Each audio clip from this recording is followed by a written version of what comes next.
ইয়া আইয়ুহাল্লাযীনা আমানু, হে ঈমানদারগণ, তুবু, তোমরা তওবা করো, ইলাল্লাহি তাওবাতান নাসুহা, আল্লাহর কাছে তওবা করো।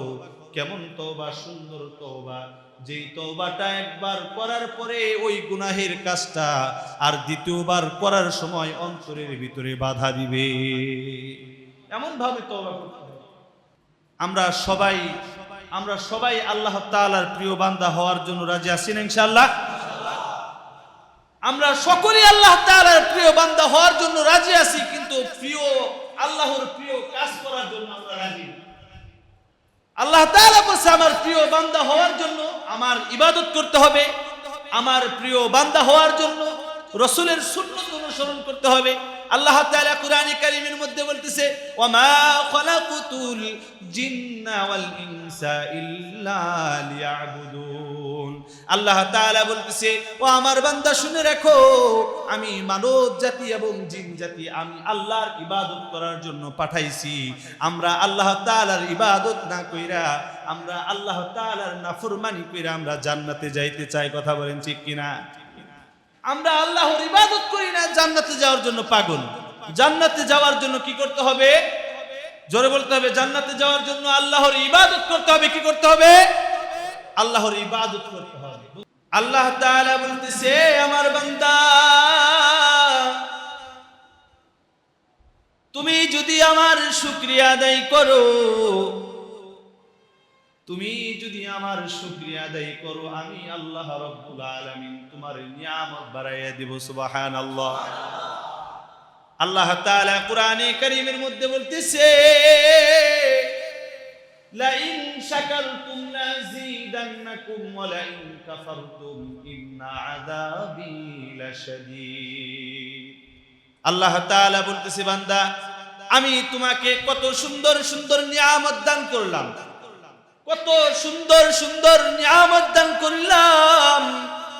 দেখার জন্য চক্ষু দিলাম, সুন্দর দুটি হাত দিলাম, পা দিলাম, কান দিলাম, চোখ দিলাম, নাক দিলাম। এই পৃথিবীতে বাঁচার জন্য গাছপালা, তরুলতা, নদী নালা, তোমাদেরকে কত শত নিয়ামত দান করলাম। আল্লাহ তাআলা বলতেছে, এই নিয়ামত পাইয়া যদি কোনো মানুষ শুকরিয়া আদায় না করে রে, আমি আল্লাহ রাব্বুল আলামিন তার নিয়ামত ছিনাইয়া নিব। আর যদি আমার কোন বান্দা এই নিয়ামত পাইয়া শুকরিয়া আদায় করলো, আমি আল্লাহ রাব্বুল আলামিন তার নিয়ামত বাড়াইয়া দিলাম। একবার জোরে বলা যাবে কি সুবহানাল্লাহ? শুকরিয়া আদায় করার দরকার আছে না? সম্মানিত হাজিরিন, আমি আপনাদের মাঝে যে বিষয় নিয়ে আলোচনা করার জন্য এখানে বসেছি, আল্লাহ রাব্বুল আলামিন কুরআনে কারীমের মধ্যে বলতেছেন, ইয়া আইয়ুহাল্লাযীনা আমানু তুবু ইলাল্লাহি তাওবাতান নাসুহা। আল্লাহ তাআলা বলতেছে, হে ঈমানদারগণ, ইয়া আইয়ুহান নাস বলেন নাই, কি বলছে? হে ঈমানদারগণ। ইয়া আইয়ুহাল্লাযীনা আমানু বলছে আল্লাহ তাআলা। আল্লাহ তাআলা বলতেছে, ইয়া আইয়ুহাল্লাযীনা আমানু, হে ঈমানদারগণ, তুবু, তোমরা তওবা করো, ইলাল্লাহি, কার কাছে? আরো জোর বলতে হবে, কার কাছে? তাওবাতান নাসুহা, সুন্দর তওবা, খাঁটি তওবা, ভালো তওবা, আসল তওবা। সুন্দর তওবার কথা বলছে আল্লাহ তাআলা। বলতেছে, ঈমানদারগণ, তোমরা তওবা করো, সুন্দর তওবা। বন্ধুরে, আমি আপনি এই দুনিয়াতে চলাফেরা করি, চলাফেরা করতে যায় কত ভুল হয়ে যায়, কত গুনাহ হয়ে যায়, কত ভুলে শিরক হয়ে যায়, জিনাহের কাজ হয়ে যায়। রাস্তাঘাটে চলতেছি, বেগানা নারীর দিকে চোখটা চলে যায়, কত রকম ভুল হয়ে যায়। আল্লাহ তাআলা বলতেছে, বান্দারে, তুমি যতই ভুল করো না কেন, তুমি যতই ভুল কাজ করো না কেন, যতই গুনাহের কাজ করো না কেন, আমি আল্লাহ তাআলার কাছে একবার যদি তওবা করো, আমি আল্লাহ রব্বুল আলামিন তোমাকে ক্ষমা করে দিব। জোরে বলা যাবে কি সুবহানাল্লাহ। আমাদের বর্তমান সময়ের যুবক ভাইয়েরা তারা চিন্তা ভাবনা করে হুজুর আমি তো নেশাগ্রস্ত, আমি তো মাদকগ্রস্ত, আমি নেশা করি, আমি অনেক বড় বড় গুনাহ করে ফেলছি, আল্লাহ তাআলা কি আমাকে ক্ষমা করবে নাই? এই কারণে অনেক যুবকরা মসজিদেও আসে না। কথা বলেন ঠিক কিনা? অনেক যুবকরা বলে হুজুর আমি তো মদ খাইছি 40 দিন, নাকি মদ খাওয়ার পরে ইবাদত কবুল হয় না। অনেকে বলে হাদিসের মধ্যে আছে যদি কোনো আল্লাহ তাআলার বান্দা ভুলে আল্লাহ তাআলার সাথে ভুল ক্রমে যদি কোনো মানুষ নেশা করে, না বুঝে নেশা করে ফেলে, আল্লাহ তাআলার কাছে যদি তওবা করে আর নেশা করব না, আল্লাহ তাআলা তাকে ক্ষমা করে দিবে। ঠিক কিনা? আল্লাহ তাআলা বলতেছে তুমি যদি আমার কাছে তওবা করো আমি তোমাকে ক্ষমা করে দিব।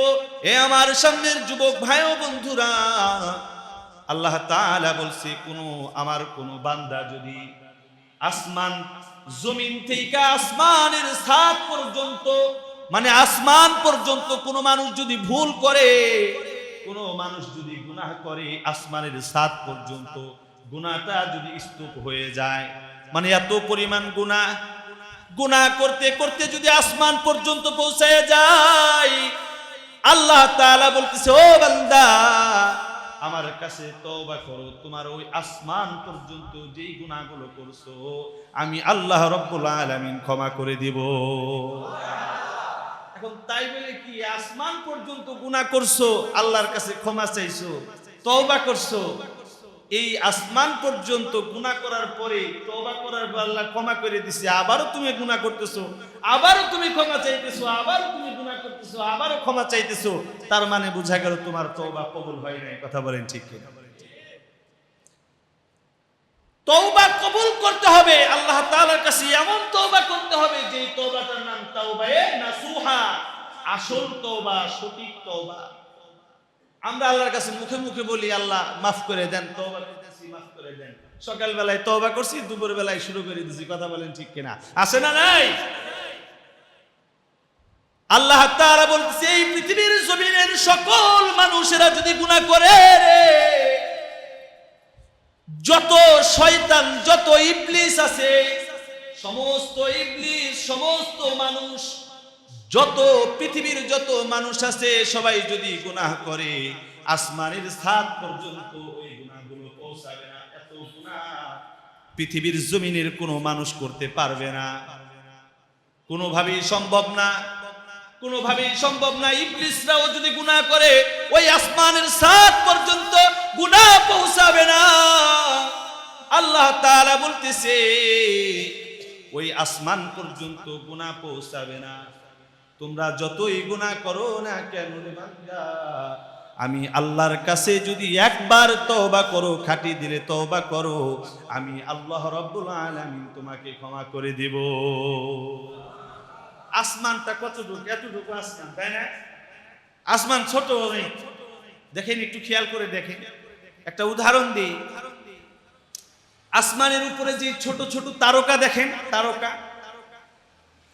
এই একটা তারকা আসমানের দিকে তাকাইলে তারকা দেখা যায়, ছোট ছোট তারকা। একটা তারা আর একটা তারার খুব কাছাকাছি থাকে, মাঝে মধ্যে দেখা যায় 7-8টা তারকাও একসাথে থাকে না? অনেকগুলো তারকা একসাথে লেগে থাকে। তো মনে মনে প্রশ্ন করি,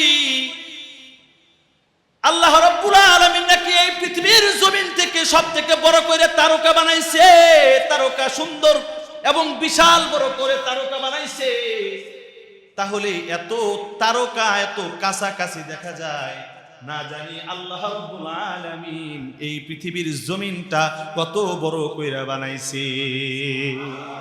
তাহলে আসমানের ছাদ পর্যন্ত কিভাবে আমাদের গুনাহ ওখানে পৌঁছাবে? কথা বলেন, কি কথা বলেন? ওই আসমানের ছাদ পর্যন্ত আমাদের গুনাহ কিভাবে পৌঁছাবে বন্ধু? আমরা অনেকেই ভুলে শয়তানের ধোঁকায় পড়ে আল্লাহ তাআলার শানে আমরা ভুল করে থাকি, আল্লাহ তাআলার সাথে শিরক করে থাকি, ভুলে অনেক কাজ ভুলে করে ফেলি। আল্লাহ তাআলা বলতেছে, বান্দা আমার কাছে তুমি তওবা করো, আমার কাছে তওবা করো, আমি তওবাকারী ব্যক্তিকে মুহাব্বত করি, ভালোবাসি। আল্লাহ তাআলা বলতেছে কিয়ামতের ময়দানে যে ব্যক্তি তওবা বেশি বেশি করছে আমি আল্লাহ তাআলা থেকে ক্ষমা করে দেব। সুবহানাল্লাহ।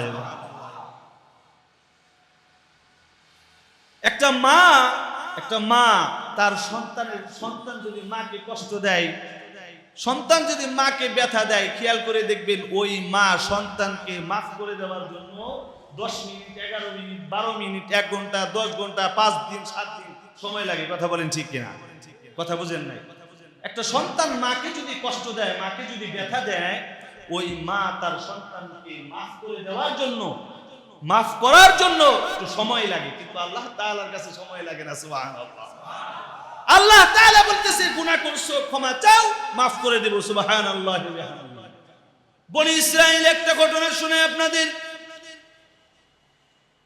বনি ইসরাইলে আল্লাহর বান্দা সেই এমন খারাপ কাজ করছে, এমন গুনাহের কাজ করছে, গুনাহ করতে করতে তার অন্তরটা কালা বানা ফেলাইছে, এত পরিমাণ গুনাহ করে ফেলাইছে। বনি ইসরাইলের জামানায় ওই লোকটা 99 জন মানুষকে খুন করে ফেলাইছে। দেখেন আল্লাহ তাআলা কতটা ক্ষমাশীল, কতটা দয়ালু, এইটা আপনাদেরকে বুঝাবো। তো ওই লোকটা 99 জন মানুষকে খুন করে ফেলাইছে, 99 জন মানুষকে খুন করে ফেলাইছে। তার ভিতরে আল্লাহ তাআলা হেদায়েতের নূর দেওয়া, হেদায়েতের নূর ঢেলে দিতেছে। ওই লোকটা একজন অজ্ঞ মানুষ, মূর্খ মানুষ, উম্মি মানুষের কাছে যায় বলতেছে, ভাইজান আমি তো অনেক গুনাহ করে ফেলাইছি, আমি 99 জন মানুষকে খুন করে ফেলাইছি। শিরকের পরে সবথেকে বড় গুনাহ হলো মানুষকে খুন করা। আল্লাহ তাআলার সাথে শিরক করার পরে যে গুনাহ, সেই গুনাহ, তারপরের গুনাহটা হলো মানুষকে কতল করা, খুন করা। ওই লোকটা বলতেছে, ভাইজান আমি তো 99 জন মানুষকে খুন করে ফেলাইছি, আল্লাহ তাআলা কি আমাকে ক্ষমা করে দিবে? আল্লাহ তাআলা কি আমাকে মাফ করবেনি? ওই লোকটা বলতেছে, 99 জন মানুষ খুন করে ফেলাইছো, আল্লাহ তাআলা তোমাকে কেন তোমাকে মাফ করবে? তুমি তো সরাসরি জাহান্নামী। নাউজুবিল্লাহ বলে। কি বলতেছে? তুমি 99 জন মানুষ খুন করে ফেলাইছো, তুমি তো সরাসরি জাহান্নামী। ওই লোকটা বলতেছে, আমি সরাসরি জাহান্নামী যেহেতু হব, 99 জন মানুষকে যেহেতু আমি খুন করে ফেলাইছি, আমি তোমাকে খুন কইরা 99 এর স্থানটা আমি 100 করতে চাই। আল্লাহ তাআলা যেহেতু আমাকে ক্ষমা করবেই না, তাহলে তোমাকেও আমি খুন করে ফেললাম। ওই লোকটারেও 99 থেকে একজনকে খুন করে 100 বানাইছে। কত বানাইছে? 100 জন বানায় ফেলাইছে। তার ভিতরে আল্লাহ তাআলার হেদায়েত শুরু হয়ে যাইতেছে। ওই লোকটা আরেকজন আল্লাহ ওয়ালার কাছে গেছে, ও আল্লাহ ওয়ালা মাওলানা সাহেব, ও আল্লাহ ওয়ালা, আমি তো আল্লাহ তাআলার সাথে অনেক বড় নাফরমানি করে ফেলাইছি, অনেক বড় বড় গুনাহ করে ফেলাইছি। মাওলানা সাহেব বলতেছে, কি গুনাহ করছো? ওই লোকটা বলতেছে, মাওলানা সাহেব আমি তো 100 জন মানুষকে কতল করে ফেলাইছি, আমি 100 জন মানুষকে খুন করে ফেলাইছি, আমি 100 জন মানুষকে হত্যা করেছি। মাওলানা সাহেব আল্লাহ তাআলা কি আমাকে ক্ষমা করবেনি? মাওলানা সাহেব বলতেছে, অবশ্যই অবশ্যই আল্লাহ তাআলা তোমাকে ক্ষমা করবে। আল্লাহ তাআলার কাছে যদি তুমি খাস দিলে, আল্লাহ তাআলার কাছে যদি তুমি সঠিক মন নিয়ে, সঠিক ইখলাসের সাথে যদি তুমি আল্লাহ তাআলার কাছে তওবা করো, আল্লাহ তাআলা তোমাকে ক্ষমা করে দিবে। সুবহানাল্লাহ। আল্লাহ রাব্বুল আলামিন বান্দাকে কত মুহাব্বত করে, বান্দাকে কত ভালোবাসে। আল্লাহ তাআলা কোরআনে কারীমের মধ্যে বলতেছে, লা তাকুনাতু মির রাহমাতিল্লাহ। আল্লাহ তাআলা বলতেছে, বান্দা, ও আমার বান্দা, তোমরা আমার রহমত থেকে নৈরাশ্য হইও না। তুমি যতই গুনাহ করো, আমি আল্লাহ রাব্বুল আলামিন রহমান, আমি আল্লাহ রাব্বুল আলামিন রহিম, আমি দয়ালু, আমি দয়ার সাগর। ও আমার বান্দা, তুমি আমার রহমত থেকে নৈরাশ হইও না। ওই লোকটা আল্লাহ ওয়ালা ওই লোকটাকে বলতেছে, ও বান্দা, তুমি যদি এই গোত্রের মধ্যে থাকো, এই গোত্রের ভিতরে হানাহানি মারামারি, এই গোত্রের ভিতরে যত সমস্যা আছে, তুমি যদি এই গোত্রে থাইকা আল্লাহ তাআলার কাছে তওবা করো, তোমার তওবা তুমি সুন্দর করে তওবা করতে পারবা না। তুমি এমন একটা জায়গায় চলে যাও, এই গোত্র ছাইরা আর একটা গোত্রে চলে যাও। ওই গোত্রে যাইয়া তুমি আল্লাহ তাআলার কাছে খাস দিলে তুমি তওবা করো। খাস দিলে তওবা করার পরে এরপরে তুমি আর কোনো গুনাহ করবা না, এরপরে আর কোনো খারাপ কাজ করবা না, কোনো মানুষকে কতল করবা না। যাও তুমি অমুক জায়গায় চলে যাও। মানে আর একটা গোত্রে চলে যেতে বলতেছে। এক গোত্রে আছে, আর একটা গোত্রে চলে যেতে বলতেছে। কেন? এই গোত্রে পরিবেশটা সুন্দর না, এর জন্যই একজন মানুষ থাকার জন্য, চলার জন্য সুন্দর একটা পরিবেশ থাকার প্রয়োজন আছে না নাই? একজন যুবক যদি ভালো মানুষের সাথে চলে, একজন যুবক যদি দাড়িওয়ালার সাথে চলে, একজন যুবক যদি হাদিসওয়ালা, কুরআনওয়ালা, আল্লাহওয়ালার সাথে চলে, সেই যুবক চোর হবে নাকি আল্লাহওয়ালা হবে? আরো জোরে বলতে হবে। আরেকটা যুবক যদি ভালো মানুষ, নামাজ কালাম করে, আল্লাহ তাআলার ইবাদত করে, সেই ব্যক্তি যদি একজন গাঞ্জাখোরের সাথে চলে, সেই ব্যক্তি যদি একজন ইয়াবাখোরের সাথে চলে, সেই যদি একজন ডাকাতের সাথে চলে, সে কি আল্লাহওয়ালা হবে না ডাকাত হবে? তার মানে বোঝা গেল, আমার কথা আপনারা বুঝতে পারতেছেন। একজন মানুষ যদি আল্লাহওয়ালার সাথে চলে, সেই ব্যক্তি আল্লাহওয়ালা হয়ে যায়। একজন যদি চোরের সাথে করে চোর হয়ে যায়। বন্ধু, একটা ভালো একটা পেয়ারা আর একটা খারাপ একটা পেয়ারা, দুই পেয়ারা যদি একসাথে থাকে, ওই খারাপ পেয়ারার সাথে থাকার কারণে অন্য আর একটা ভালো পেয়ারাও পৌঁছে যায়। কথা বলেন ঠিক কিনা? এরে বন্ধু, তার জন্য ওই আল্লাহওয়ালা বলছে, এই গোত্রে যদি তুমি থাকো, তুমি ভালো হইবা না। তুমি তো আল্লাহ তাআলার কাছে তওবা করতে চাইতেছো, আল্লাহ তাআলার হিদায়াত পাওয়ার জন্য তুমি আল্লাহ তাআলার কাছে তওবা চাইতেছো। আল্লাহ তাআলা তোমার তওবা কবুল করবে। যাও তুমি অন্য গোত্রে চলে যাও। ওই লোকটা অন্য গোত্রে যাইতেছে যাইতেছে যাইতেছে তো যাইতেছে। যাওয়ার পথে হঠাৎ কইরা ওই লোকটা রাস্তায় অসুস্থ হয়ে গেছে। অসুস্থ হয়ে পড়ছে, সে আর হাঁটতে পারতেছে না, শ্বাস উঠে গেছে, শ্বাস উঠে গেছে, আর হাঁটতে পারতেছে না। মাটির নিচে জমিনের উপরে পড়ে গেছে। ওই লোকটা বলতেছে, এখন আমি কি করব? আমি তো আল্লাহ তাআলার কাছে তওবা করার জন্য, আল্লাহ তাআলার নৈকট্য লাভ করার জন্য আমি আমার ঘর থেকে, আমার গোত্র থেকে আমি বের হয়েছি। জানি না আল্লাহ তাআলার তওবা আমি করতে পারবো কিনা, আল্লাহ তাআলার কাছে আমি তওবা করতে পারবো কিনা, তওবায়ে নাসুহা আমি করতে পারবো কিনা। কিছুক্ষণ পরে সেই লোকটা হাঁটতে পারে না, হামাগুড়ি দিয়া শেষরায় শেষরায় ওই অন্য আর একটা গোত্রে যাওয়ার জন্য পাগল পারা হয়ে গেছে। এর বন্ধু রে, শেষরায় শেষরায় যাওয়ার পথ থেকে ওই লোকটার কাছে আজরাইল আলাইহিস সালাতু ওয়াস সালাম আয়েশা তার জানকে কবজ করে ফেলাইছি। ওই লোকটা এখন আর জীবিত নাই, তওবাও করতে পারে নাই। ওই লোকটা আল্লাহ তাআলার তওবা করতে পারে নাই। আল্লাহ তাআলা জান্নাত থেকে দুইজন ফেরেশতা পাঠিয়ে দিয়েছে। একজন জান্নাতের ফেরেশতা পাঠাইছে আর একজন জাহান্নামের ফেরেশতা পাঠাইছে। কার কাছে? বনি ইসরাইলের ওই লোকের কাছে, যেই লোকটা মারা গেছে। বুঝতে পারতেছেন কথা? যেই লোকটা মারা গেছে বনি ইসরাইলের, যে 100টা খুন করছে, তওবা করার জন্য অন্য গোত্রে যাইতেছে, অন্য আরেকটা গ্রামে যাইতেছে। লোকটা রাস্তায় প্রতিমধ্যে মারা গেছে। ওই লোকের কাছে আল্লাহ রাব্বুল আলামিন দুইজন ফেরেশতা পাঠাইছে। কয়জন? জোরে বলতে হবে। দুইজন ফেরেশতা পাঠাইছে। একজন জান্নাতের ফেরেশতা আর একজন জাহান্নামের ফেরেশতা। জান্নাতের ফেরেশতা উপস্থিত হয়েছে, জাহান্নামের ফেরেশতা উপস্থিত হয়েছে। জাহান্নামের ফেরেশতা বলতেছে, এই হলো আমার আসামি, এই হলো আমার কয়েদি, এটাকে আমার কাছে দিয়ে দাও, আমরা জাহান্নামে নিয়ে যাই। পাশে থেকে জান্নাতের মেহমান, পাশে থেকে জান্নাতের যে ফেরেশতা আসছে, ওই জান্নাতের ফেরেশতা বলতেছে না না না, এটা তোমার কয়েদি হতে পারে না, এটা তোমাদের আসামি হইতে পারে না, এই লোকটা জাহান্নামী হইতে পারে না, এই লোকটা তওবা করার উদ্দেশ্যে ঘর থেকে বের হইছে, এই লোকটা জান্নাতের মেহমান।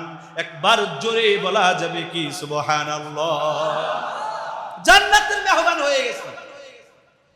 ওই লোকটা বলতেছে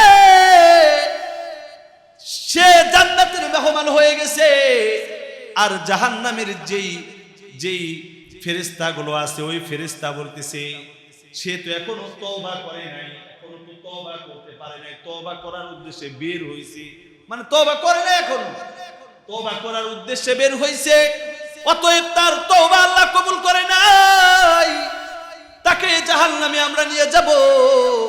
জান্নাতের ফেরেশতা বলতেছে না না, তাকে তোমরা নিতে পারবে না, টানা হেসরা লেগে গেছে।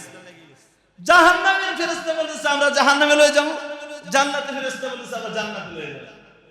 আল্লাহ তাআলার নীলা খেলা, আল্লাহ তাআলা জান্নাত থেকে আরেকটা ফেরেশতা পাঠিয়ে দিয়েছে।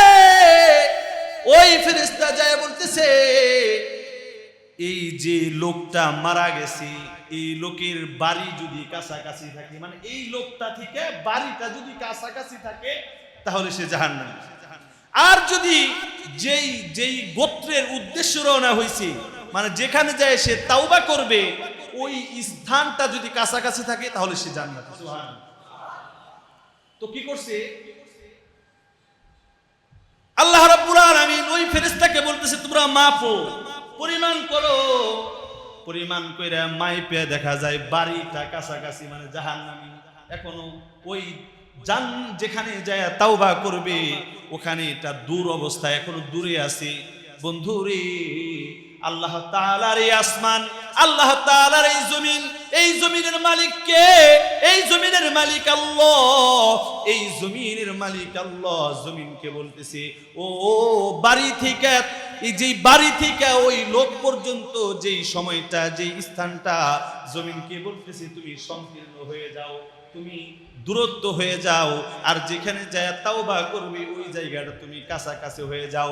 আল্লাহ তাআলা অর্ডার দেওয়ার সাথে সাথে, আল্লাহ তাআলা অর্ডার দেওয়ার সাথে সাথে যেখানে যায় তাওবা করবে ওইটার কাছাকাছি হয়ে গেছে।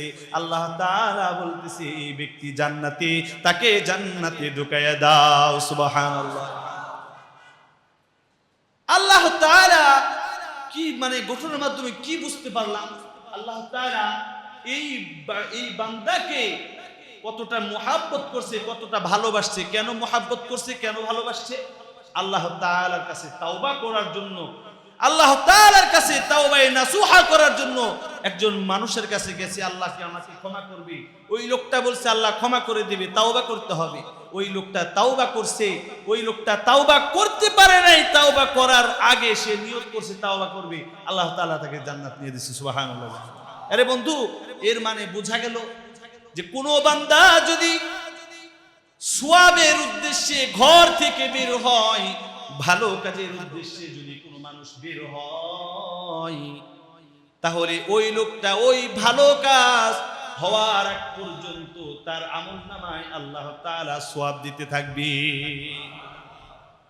আর যদি কোনো মানুষ গুনাহের উদ্দেশ্যে বের হয়, গুনাহের চিন্তা ভাবনা মাথায় ঢুকাইছে যে আজকে এই গুনাহের কাজটা আমি করব, এই গুনাহের কাজটা চিন্তা ভাবনা করছে, গুনাহের কাজ করব, কিন্তু ওই লোকটা ওই গুনাহের কাজ করা পর্যন্ত আল্লাহ তাআলা তার আমলনামায় একটা গুনাহও দেন না। বুঝতে পারছেন? মানে সওয়াবের কাজ করার জন্য উদ্দেশ্য, যতক্ষণ পর্যন্ত সওয়াবের কাজ না করবে ততক্ষণ পর্যন্ত আল্লাহ তাআলা সওয়াব দিয়ে দিবে। আর গুনাহের চিন্তা ভাবনা করছে, গুনাহের কাজ করার জন্য যতক্ষণ পর্যন্ত গুনাহ করে নাই ততক্ষণ পর্যন্ত আল্লাহ তাআলা তার আমলনামায় একটা গুনাহও দেন না। সুবহানাল্লাহ। প্রিয় বন্ধুগণ, আমার এই বর্তমান যুবক ভাইয়েরা, ও যুবক ভাইয়েরা, তোমাদের উদ্দেশ্যে আমি বলতে চাই, যুবক ভাইয়েরা নিজের জীবনকে পরিবর্তন করো। নিজের জীবনটা কুরআন অনুযায়ী নিজের জীবনটা পরিচালনা করো। নিজের জীবনটা পয়গম্বর নবী মুহাম্মাদুর রাসূলুল্লাহ সাল্লাল্লাহু আলাইহি ওয়াসাল্লামের সুন্নাত অনুযায়ী পরিচালনা করো। বন্ধুরে, যদি আমি তুমি মারা যাই, যদি আমি তুমি আল্লাহর ডাকে সাড়া দিয়া চলে যাই, গুনাহ করছি তাওবা করতে পারি নাই, তাওবা না করে যদি কবরে চলে যাই, একটু চিন্তা ভাবনা করো কবরের রাতগুলো কেমন হবে। এই যুবক ভাইরা, গুনাহ তো কতই করে ফেলি, একটাবার চিন্তা করো যদি তাওবা না করে যদি কবরে চলে যায়, আমাদের হাসরটা কেমন হবে। আল্লাহ তাআলা বলছে, কোন মানুষ যদি দুনিয়াতে গুনাহ করে, দুনিয়াতে গুনাহ করে যদি গুনাহ ক্ষমা না করে কবরে আসে, আমি আল্লাহ রাব্বুল আলামিন কবরের আযাব বাড়ায়া দিব। কবরের ভিতরে যখন তোমাকে নামানো হবে, কবরের ডান চাপ দিবে, কবরের বাম পাশের মাটিগুলা তোমাকে এমন চাপ দিবে, ডান পাশের পাজরের হাড্ডি বাম পাশে চলে আসবে, বাম পাশের পাজরের হাড্ডি ডান পাশে চলে আসবে। এই যুবক, আমরা তো কত গুনাহ করে ফেলি, কত গুনাহ করে ফেলি। আল্লাহ তাআলার কাছে যদি একবার মায়া নিয়া ভালোবাসা সমস্ত ভুল বুঝা যদি আল্লাহ তাআলার কাছে তওবা করি, আল্লাহ তাআলা আমাদের সমস্ত গুনাহগুলো ক্ষমা করে দিবে। একবার জোরে জোরে বলা যাবে কি সুবহানাল্লাহ। লা তাকনাতু মির রাহমাতিল্লাহ। যেই লোকটা 100টা খুন করার পরেও আল্লাহ তাআলার প্রিয় বান্দা হয়ে গেছে, জান্নাতি হয়ে গেছে, আল্লাহ তাআলার রহমত থেকে নৈরাশ হয় নাই, তাহলে আমরা আমি আপনি কত গুনাহ করেছি। আমরা তো আর 99টা খুন করি নাই, করছিনি? আয় জোরে বলতে হবে, করছিনি? করিনি তো। আমাদের গুনাহ বড় ঠিক আছে মানলাম, কিন্তু আল্লাহ তাআলার কাছে যদি খাস দিলে আমরা তওবা করি, মালিক আমাদের ক্ষমা করবে। এটা মালিকের ওয়াদা, এটা আল্লাহ তাআলার ওয়াদা। আল্লাহ তাআলা বলছে আমি তাকে ক্ষমা করে দিব। ইমানদার তো তারাই, ইমানদার কারা? ইমানদার তো তারাই যারা আল্লাহ তাআলার শানে বেয়াদবি করবে, আল্লাহ তাআলার সাথে আল্লাহ তাআলার নাফরমানি করে সে তার ভুল বুঝে আল্লাহ তাআলার কাছে ক্ষমা চাইবে, তারাই তো ইমানদার। কথা বলেন ঠিক কিনা? ভুল তো মানুষেরই হয় নাকি শয়তানের হয়? কথা বলেন। ভুল তো মানুষের হয়, মানুষ ভুল করবে, আল্লাহ তাআলার কাছে ক্ষমা চাবে, আল্লাহ তাআলা ক্ষমা করে দিবে। ও বন্ধু, একজন লোক আল্লাহওয়ালা একজন লোক বলতেছে, আমি তোমাদেরকে একটু পরীক্ষা করতে চাই।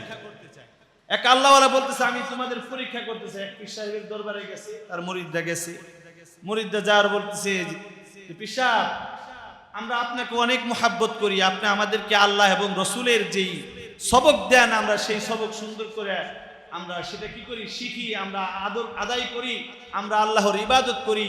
ও এখন আমরা আপনার কাছে আসছি, দেখেন তো আমরা আল্লাহর ইমানদার হইতে পারলাম, আমরা আল্লাহ তাআলার প্রিয় বান্দা হইতে পারলাম কিনা, একটু আমাদেরকে পরীক্ষা করেন তো। পীর সাহেব পরীক্ষা করতেছে, পীর সাহেব পরীক্ষা করতেছে, যাও তোমরা এমন একটা স্থানে যাও যেখানে একটা মুরগি নিয়ে যাবা, সেখানে মুরগিটা জব করবা, কেউ যেন না দেখে, এমন একটা জায়গায় যাইয়া তোমরা মুরগিটা জব করে আমার কাছে নিয়ে আসবা। ওই কিছু কিছু মুরিদরা গেছে, মুরিদরা যাওয়ার পরে কেউ দরজা লাগায় মুরগি জব করে তারপর পীর সাহেবের কাছে আসছে। পীর সাহেবের কাছে এসে বলতেছে, ও পীর সাহেব হুজুর, আমি তো মুরগি জব করছি দরজা লাগায়া, কেউ দেখে নাই। আর একজন আয়েশা বলতেছে, ও পীর সাহেব হুজুর, আমি এমন একটা পাহাড়ের চূড়ায় চলে গেছি, পাহাড়ের উপরে চলে গেছি, সেখানে কোনো পাখি ছিল না, কেউ ছিল না, একটা সুন্দর 4 পাশ দিয়া ছোট একটা ঘর বানাইয়া আমি ওই ঘরের ভিতরে মুরগিটা জব দিয়ে আনছি। পীর সাহেব কেউ আমাকে মুরগি জব করা দেখে নাই।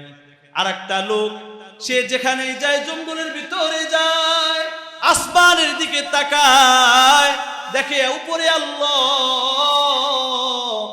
সে দরজা বন্ধ করে ঘরের ভিতরে মুরগি জব করতে যায়, জব করতে পারে না। পীর সাহেবের কাছে যায়, বলতেছে ও পীর সাহেব হুজুর, আমি তো কোথাও মুরগিটা জব করতে পারলাম না, আমি ঘরের ভিতরেও জব করতে পারি নাই, আমি পাহাড়ের ভিতরেও জব করতে পারি নাই। পীর সাহেব বলছে কেন জব করতে পারো নাই?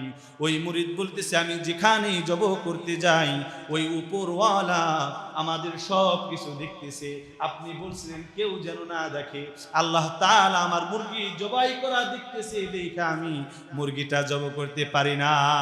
পীর সাহেব বলতেছে তোমার ভিতরে আল্লাহ তাআলার ঈমান চলে আসছে, তুমি পরিপূর্ণ ঈমানদার।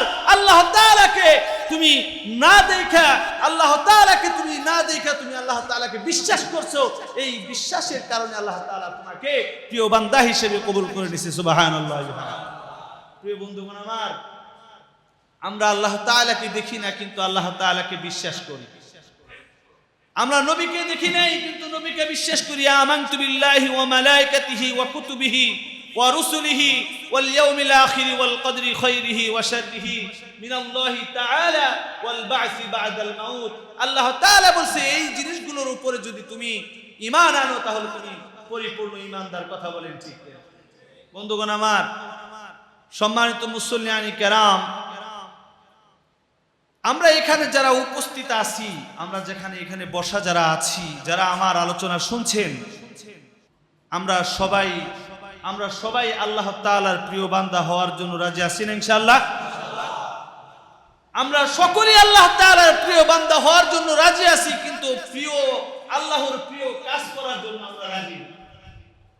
আল্লাহ তাআলা বলেছে আমার প্রিয় বান্দা হওয়ার জন্য আমার ইবাদত করতে হবে, আমার প্রিয় বান্দা হওয়ার জন্য রাসূলের সুন্নাত অনুসরণ করতে হবে।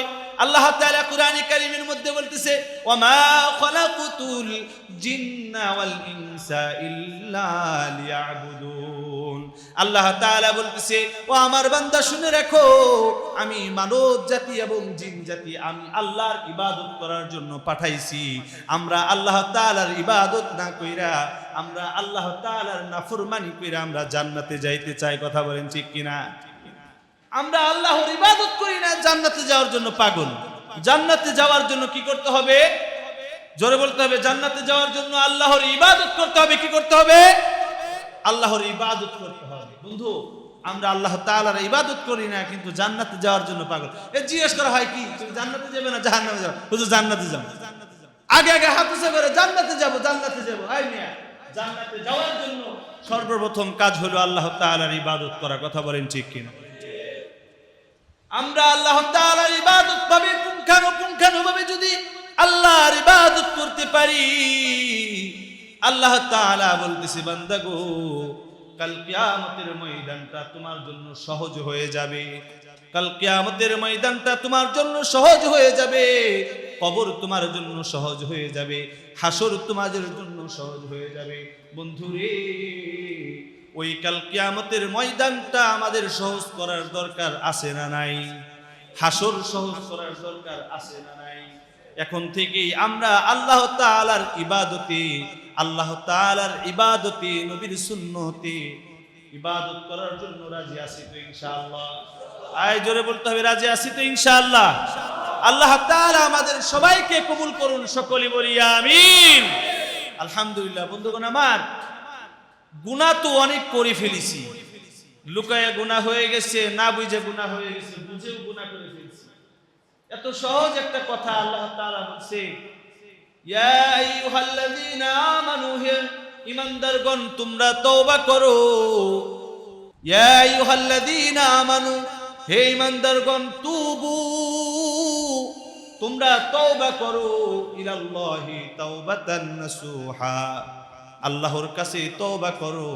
কেমন তওবা? সুন্দর তওবা, যেই তওবাটা একবার করার পরে ওই গুনাহের কাজটা আর দ্বিতীয়বার করার সময় অন্তরের ভিতরে বাধা দিবে, এমন ভাবে তওবা করতে হবে।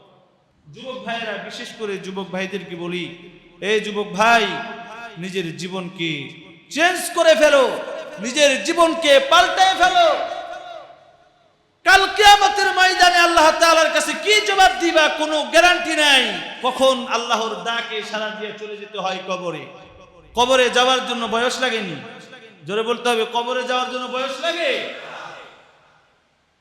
সন্তান দুনিয়াতে ভূমিষ্ঠ হইতেছে, সন্তান আসার সাথে সাথে মা দুনিয়া ছেড়ে চলে যাইতেছে। দুনিয়াতে বড় হওয়ার আগে দুনিয়া আসে, আসার সাথে সাথেই আল্লাহর ডাকে সাড়া দিয়ে চলে যাইতে হইতেছে। বন্ধুরে, কখন যেন ওই মালিকের ডাকে সাড়া দিয়ে অন্ধকার কবরে চলে যাইতে হবে। ওই অন্ধকার কবরে যাওয়ার আগে কবরের সামানপত্র জোগাড় করতে হবে। কবরের সামান জোগাড় না কইরা যদি কবরে যাই, কাল কিয়ামতের ময়দানে আল্লাহ তাআলার কাছে কি জবাব দিব? আল্লাহ তাআলা কাল কিয়ামতের ময়দানে কহার রূপে বিচারক হিসেবে বসে যাবে। কাল কিয়ামতের ময়দানে কারো কোনো কথা শুনবে না। ভালো কাজ করে থাকলে আল্লাহ তাআলা বলবে জান্নাতে যাও, আল্লাহ তাআলা বলবে জান্নাতের দিকে রাস্তা, এই দিকে জান্নাতের দিকে চলে যাও। আর যদি দুনিয়াতে খারাপ কাজ করে থাকি, তওবা না করে দুনিয়া থেকে অন্ধকার কবরে চলে যাই, আল্লাহ তাআলা জাহান্নামের রাস্তাটা দেখায় দিবে। ওই জাহান্নামের আগুনে আমাদের পড়তে হবে। জান্নাতে যাওয়ার জন্য সবাই প্রস্তুত, কিন্তু জান্নাতের যাওয়ার জন্য যেই কাজগুলো আমাদের করতে হয় সেই কাজ আমরা করতে পারি। প্রিয় বন্ধুগণ আমার, প্রিয় সম্মানিত হাজরিন, আজকের আলোচনার মূল মেসেজ হলো যে গুনাহ করেছি আল্লাহ তাআলার কাছে তওবা করব। আমরা আল্লাহ তাআলার কাছে খাঁটি দিলে তওবা করব তো ইনশাআল্লাহ, তওবা করব তো ইনশাআল্লাহ। আল্লাহ তাআলার কাছে তওবা করে আমাদের গুনাহকে ক্ষমা করিয়ে আল্লাহ তাআলার প্রিয় বান্দা হতে রাজি আছি কে? একটু নারায়ে তাকবীর, নারায়ে তাকবীর। আল্লাহ তাআলা আমাদের সবাইকে কবুল ও মঞ্জুর করুন, সকলে বলি আমিন। আল্লাহ তাআলা আমাদের বেশি বেশি আল্লাহর ইবাদত করার তৌফিক দান করুন। আল্লাহ তাআলার প্রিয় বান্দা হিসেবে কবুল আর মঞ্জুর করুন। বেশি বেশি ইস্তিগফার করার তৌফিক দান করুন।